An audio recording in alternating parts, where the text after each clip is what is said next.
does he have a history of any kind of drug abuse? He doesn't do any drugs or drink. He's a clean cut kid. Okay. Up until this point. Was he working up here whenever he was here? Okay, so that's why we kind of, treat him like, when he was the last doctor he talked to, they said his mind is probably always going to be 15, 16, right around there. So we always try to keep a close watch on him. When he said he wanted to go down there, I mean, I was a basket case. I'm like, you've never been out on your own, you know what I mean? Welcome down the rabbit hole, friends. We're here tonight to review Nicholas Godejohn's interrogation tapes. They're over 2 hours long, so I've snipped them down for us, and at times you'll watch me increase the speed, but I want to go over them with you. Because when watching these tapes, it's incredibly obvious that Nicholas was an individual who is incredibly easy to manipulate. We'll watch him be pushed ever so slightly by interrogators into completely changing his story and telling the truth, despite the fact that Gypsy had coached him relentlessly on what to say. He has trouble understanding how to fill out the basic paperwork, like his address, phone number, all of that. He talks to himself when investigators are outside of the room. And he has so much to say about the events that led up to this murder. Let's take a look. Take a look. That's who you're talking to. Hi. Oh, okay. Hello. Hello. Nicholas was picked up by the police a few days after the murder at his mother's home. They took both he and Gypsy into custody and then separated them. Here we have Nicholas waiting inside of an office. He's been waiting for several hours, kind of hanging out by himself. Later we'll see that when he's left alone, he speaks to himself and sometimes makes odd movements with his hands in front of his eyes, possibly as a symptom of his diagnosis of autism. But as we know, the investigators have been watching him this entire time on camera, trying to size up what's going on with this suspect. You've been here a long time waiting on me to get here? Oh my gosh, have I ever been? I tried to get here as fast as I could. Are you tired? I have stayed awake the entire time. Okay. We hear the investigator ask, "Are you tired?" And Nick is basically like, "Yes, I am. I've stayed awake the entire time." And she needs to ask this in order to kind of set up that he's been fed, he's been allowed to sleep, he's had everything given to him to make him as comfortable as possible. But here we see that he is basically like, "No, I haven't slept in a long time." Okay. Well, I'm going to talk to you, and I guess you said you wanted to talk to me, so Yeah, all right. yeah, All right, I'm sure you have a lot of questions. Yeah. You probably want to know what's going on with Gypsy. Yeah. Okay, I'm going to answer your questions for you. Did you get something to eat? No, they offered that to me. Did you get to eat? I ate something before that. Okay, what did you eat? They're called ham sandwiches. I guess they offered that with, Here again, the investigator is checking to be sure that we've met all of your basic needs, right? You've slept, you've eaten. But what's interesting to me about this interaction, and it is sped up here, is that Nicholas kind of acts like nothing special is happening right now. He's like, "Well, I did have some, a sandwich with mayonnaise and lettuce and mustard." And so this is a very uncommon response from a typical individual. This investigator would be probing for this type of a crime, right? Right off the bat, there has to be some acknowledgement that something is going on with Nicholas that is a little bit different. mayonnaise as well. Oh, do you like mayonnaise? Well, I told my pneumonia though, so she's saying the mayonnaise work. Not when I slept alone, just Fine. I've had this entire time. Okay, we'll take a walk so you can get a little more comfortable. That the talk about mayonnaise went on for a while, and I had to cut it for you. I cut out a big chunk there, let's say, and now the investigator is like, "Let me make you more comfortable." That probably feels a lot better, doesn't it? I prefer, usually by my family I'll be called Nicholas, but by friends and other people I usually be called. What would you like for me to call you when I'm talking to Nick. you? Nick, okay, I'll do it. That's your address. Okay. Okay, so for me here, I can clearly see that the investigator recognizes that this is a person with an education level or an understanding of the outside world that doesn't match her own. She treats him a lot like she's a teacher, and she's there to really support him and get him through just even filling out his basic paperwork. There has to be some acknowledgement that this person isn't operating at the same level as many of us. Oh, jeez. A little too much.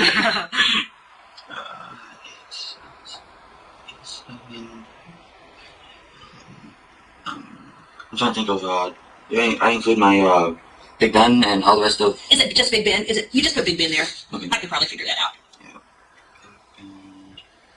Is it Ben or Bend? Bend. Oh, okay. Bend is insane. And then this right here is your date of birth? Okay. 5. So after the investigator helps Nick like fill out this basic paperwork, she leaves the room for a short period of time, and we do see Nick participate in a few of these behaviors, like talking to himself. He seems to be practicing a script that he wants to say to the investigator, and throughout the video we will see some like odd, potentially like sensory motivated movements. Yeah, it's a type of affect me. I'm wanting to talk to her for a while because I want to know what's going on. It is. All right. The way we're going to do this is I'm going to read each one of these out loud to you. If you understand it, then just initial after it, okay? Alright. All right. Well, I have a question. Yeah. If I may ask. Is it okay to put it right there after you read them all to me? We have to do them one at a time. Oh, okay. Okay? So that's just so I can make sure you understand each of them. Right, so here Nick, like he demonstrates a lack of understanding about like simple instructions that he's given. Like from my point of view, throughout the video, what I see is someone who really struggles with executive functioning, like understanding how to organize things. He may have a certain kind of intelligence, but when it comes to being able to like look at the bigger picture, understand interactions with people around him, he is clearly struggling. And I'm saying all of this not to say that the interrogator is doing anything wrong. I think the interrogator does a pretty good job with Nicholas throughout this video. But the issue more for me is what happened at trial for Nicholas. The fact that there wasn't a greater focus on looking at his past history, and the fact that he has a diagnosis of autism, that he's been in special ed his entire life, and that this is like such an unusual circumstance, that a young man with an intellectual disability would happen to find a person like Gypsy Rose. I mean, what are the chances of that? Gypsy clearly was in a situation where she was desperate, and she did use this person to help her get out of a desperate and sick situation. It's such an unusual story that we really have to take a look at all of the layers going on here. Okay. Just your initials. Yeah, just like that. Okay, the next one is you have the right to remain silent. Anything you say can be used against you in court. That's a little different than on TV. Yeah, I told you. You have the right to talk to a lawyer for advice before he asks you any questions, and to have a lawyer with you during questioning. Right there. I way to sign it as Nick. That's fine. Only way I know to sign it. All right, thank you, Nick. And you said I could call you Nick, right? Yep. All right. All right. So I guess you have a lot of questions for me. You've been waiting to speak with me, right? That's what they said. At least I lost track of how many hours. Okay. So I want to answer your questions, but I kind of want to ask you some questions first. Is that okay? And then we can maybe take turns. Like I'll ask you some questions, you can ask me some questions. Oh, that sounds great.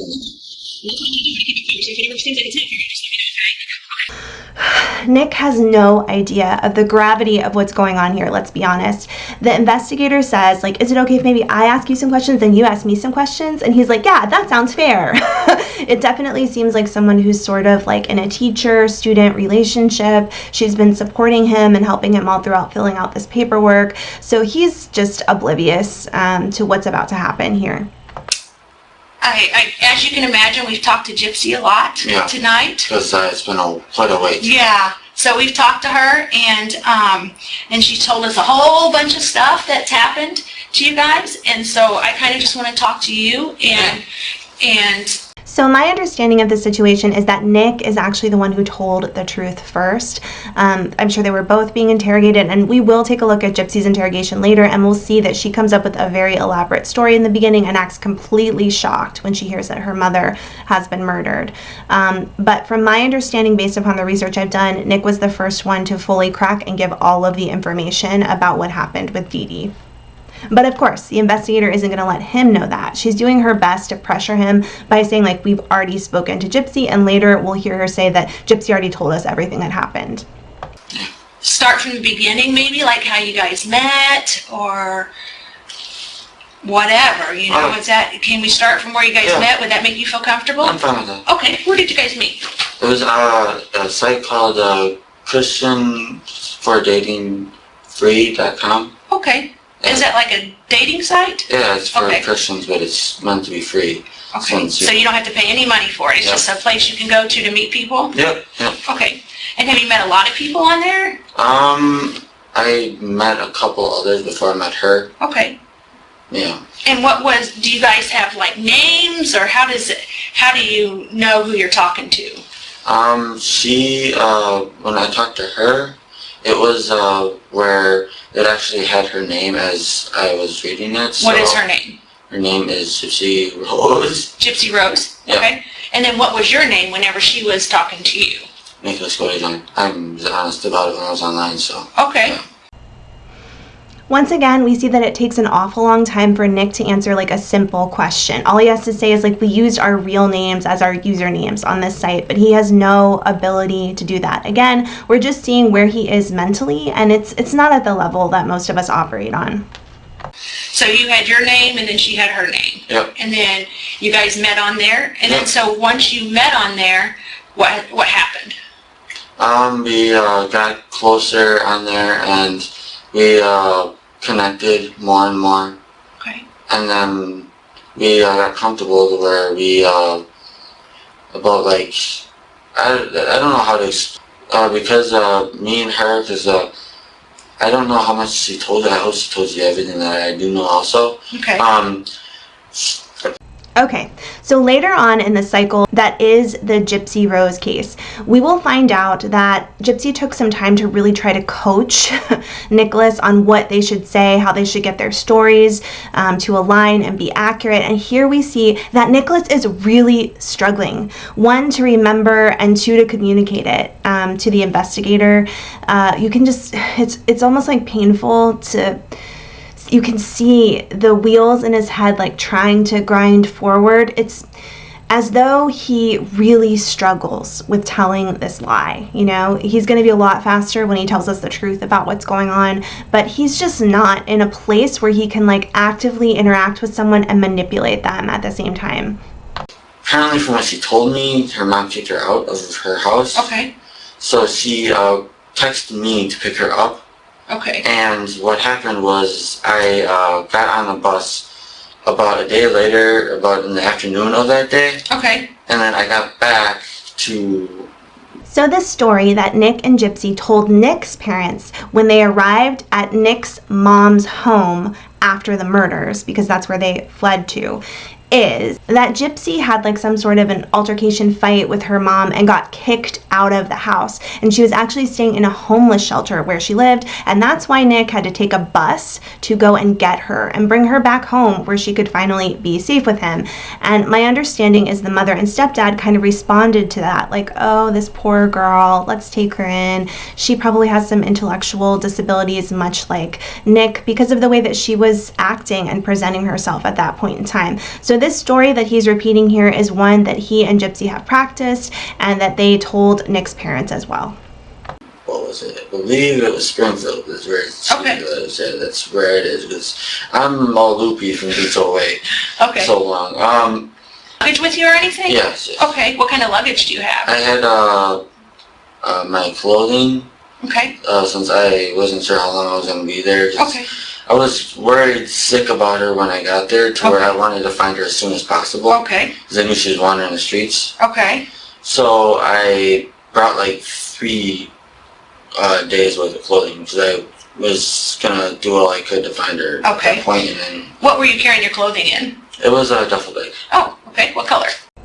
So for a while, Nick sticks to this story that he and Gypsy have created, and the investigator allows him to just play this game with her for a little while because she wants to get as much, very simple information as possible. She's asking, like, what kind of bag were you carrying? What color was it? Where did you leave it? She wants to find out some of this information while he's still feeling like a good rapport with her before she confronts him and lets him know, like, we know that this isn't true.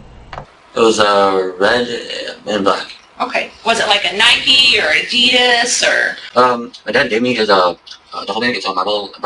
The Jacob Company marble. Yeah. Yeah, that's what kind of it is.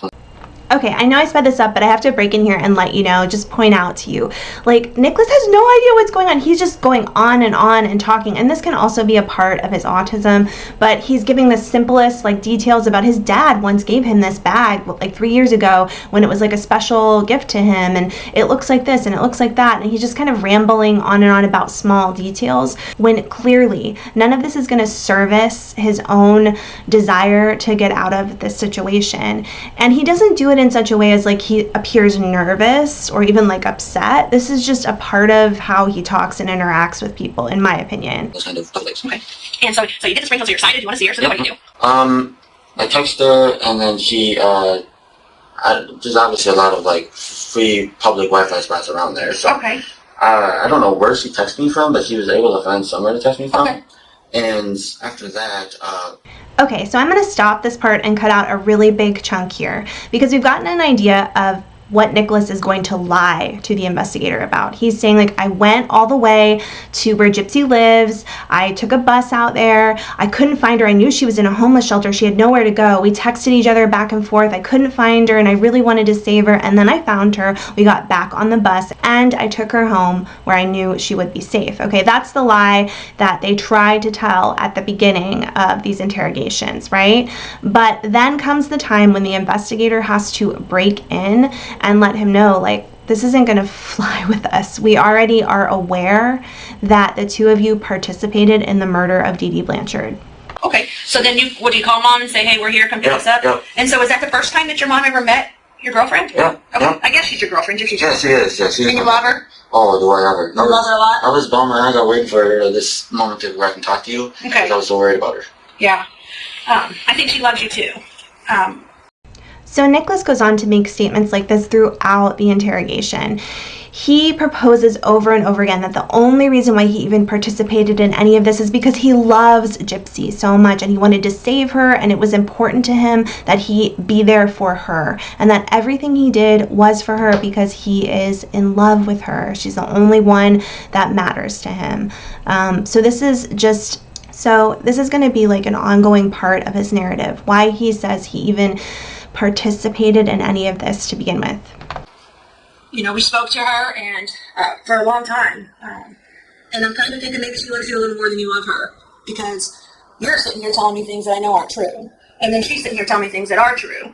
And if you really love her, I don't think you would want her in that situation, okay? The situation that she's in right now. Okay, so obviously here comes the confrontation and the manipulation on the part of the investigator.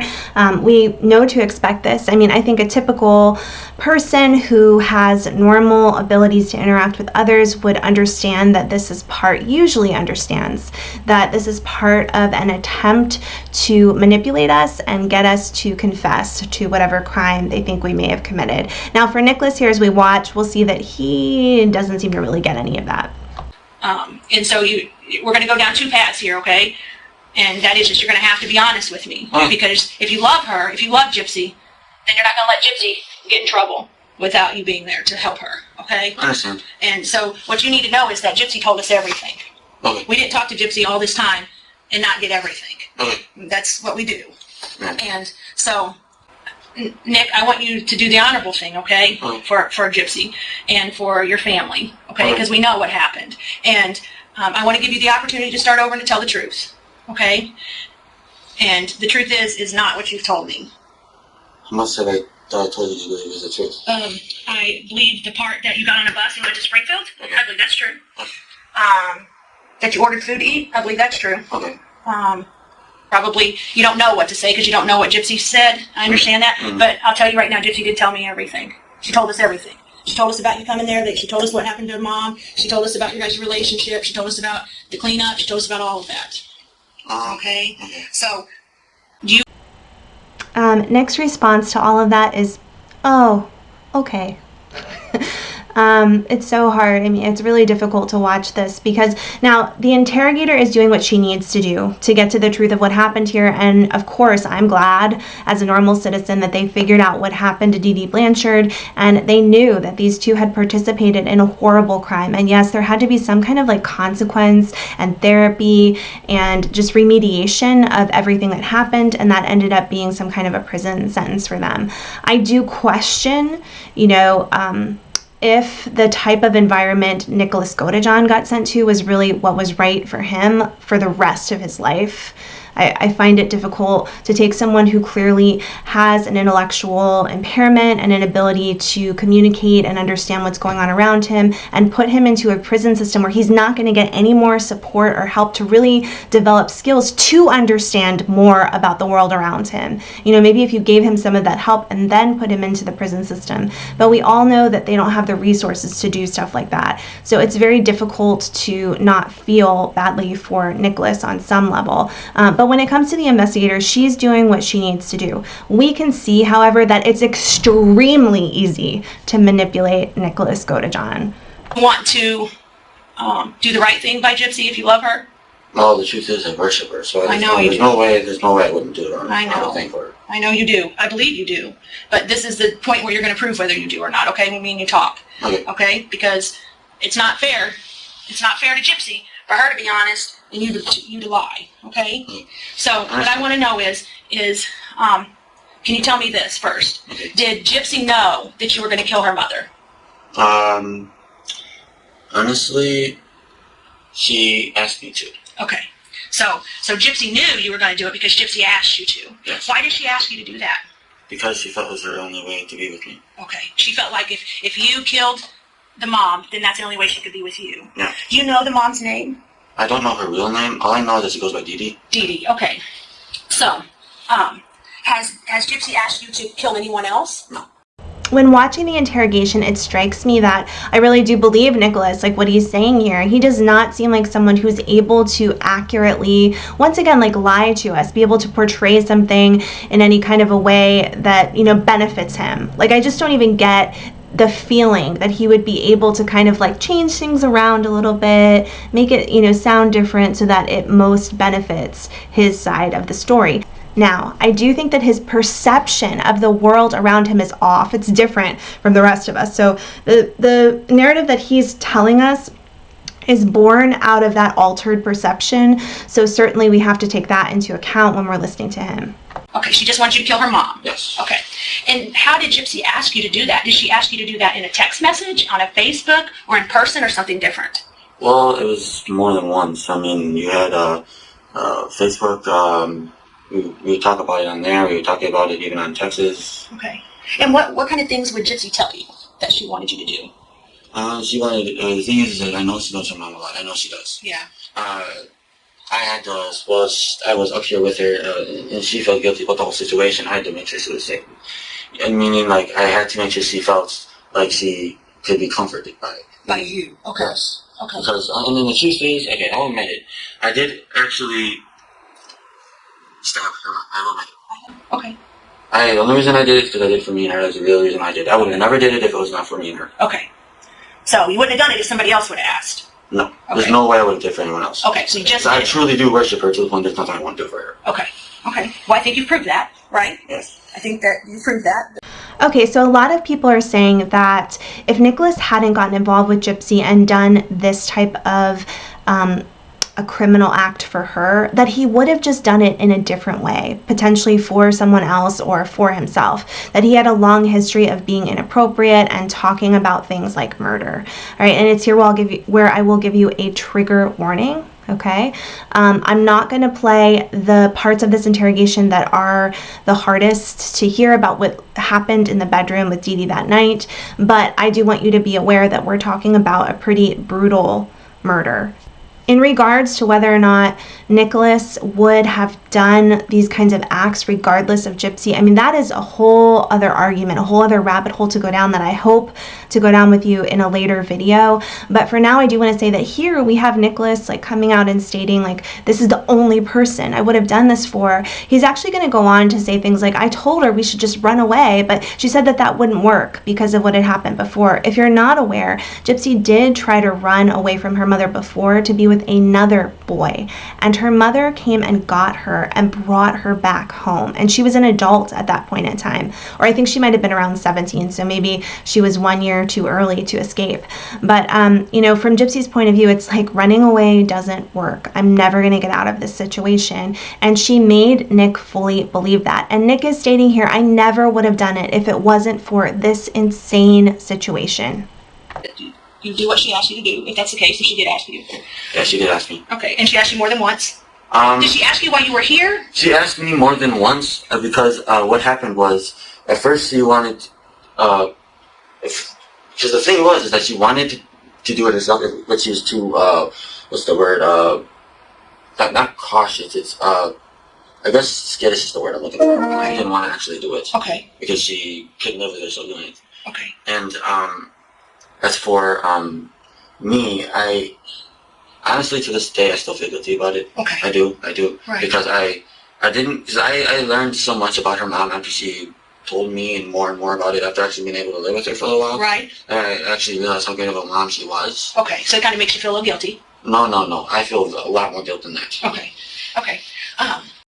Okay, this is interesting to me because all I've ever heard in the mainstream media and from other creators on YouTube as well is that Nick has never professed to feel guilty or to want to take it back or feel any shame about the murder. Now here in this interrogation, he seems to be flat out saying, and once again, I don't get the feeling he's saying it to be like, look, I won't do it again. I really feel like he's so simple in the way that he communicates. It seems like he's just saying what is really on his mind here. Like, I feel really bad about this. After she told me like all the good things that her mom did for her, I realized maybe that wasn't the right situation after all. It's interesting how many times I've heard that he doesn't regret, he doesn't care about what happened.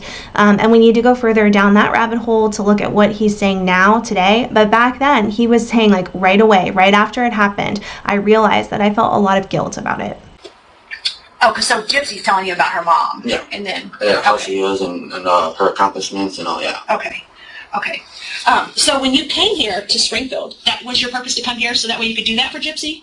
Yes, because I wanted to be with her and I wanted... So did Gypsy know you was coming here then to go ahead and kill Dee? Yes. Okay.